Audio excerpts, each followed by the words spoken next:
আজ জন্মাষ্টমী উপলক্ষে চলে গিয়েছিলাম কলকাতার বুকে একটা ছোট বৃন্দাবন, ইস্কনের মন্দির, নিউ টাউনে অবস্থিত।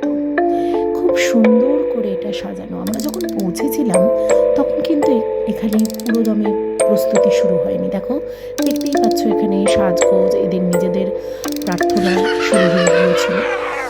এরা নিজেরাই জব ধ্যান করছিল। আমার অ্যাম্বিয়েন্সটা এত ভালো লেগেছে যে কী বলবো। আমরা হট করেই প্ল্যান করেছি কালকে রাত্রে প্রভুপাদকে সাজানো হয়েছে কি সুন্দর করে, দেখো।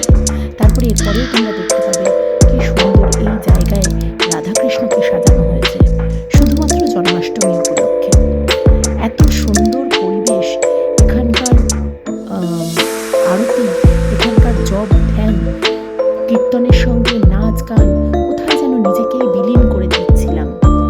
আরতিটা দেখে তো আমি মুগ্ধ হয়ে গেলাম একদম। আমি এত সুন্দর আরতি অনেক দিন বাদে দেখলাম। খুব সুন্দর করে রাধাকৃষ্ণকে সাজানো হয়েছিল, বোঝাই যাচ্ছিল জন্মাষ্টমী এসে গেছে। আর তার জন্য তাদের বাইরে প্রচুর প্যান্ডেল, প্রচুর লোকের সমারোহ আস্তে আস্তে আরম্ভ করেছে।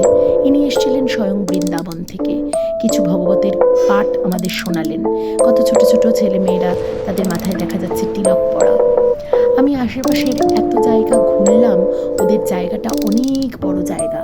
আমার এখানে কিছু আমার যে নিজের পরিচিত পরিজন, মা, মাসি, অনেককে নিয়ে ছবি তোলার ব্যবস্থা করলাম। এরা ভীষণ, তারা নিজেরাই বলছে আপনারা ছবি তুলুন, ঘুরুন, প্রসাদ নিন।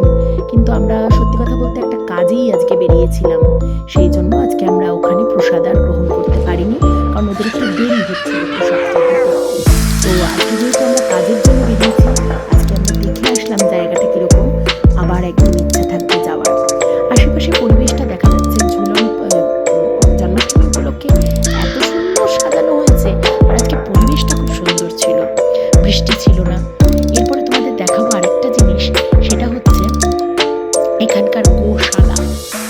একটু পরেই আসো, দেখতে পাবে তোমরা। খুব সুন্দর, মানে গোমাতাদেরকে কি সুন্দর করে যত্ন করে পরিষ্কার পরিচ্ছন্ন করে এখানে রাখা হয়, আমার অদ্ভুত লাগলো দেখে। খুব সুন্দর, খুব সুন্দর। এদের দুগ্ধজাত সমস্ত দ্রব্য, এখানে একটা ছোট অনুষ্ঠান হচ্ছিল, সমস্ত কিছু নিয়ে এদের যে একটা নিজস্ব সংসার জগৎ, এই জিনিসটা আমার খুব কাছে টেনেছে। বৃন্দাবন যাওয়ার ইচ্ছা রইল। মায়াপুর গেছি আগে, তবে আজকে এই ইস্কনের মন্দিরও আমার খুব ভালো লেগেছে।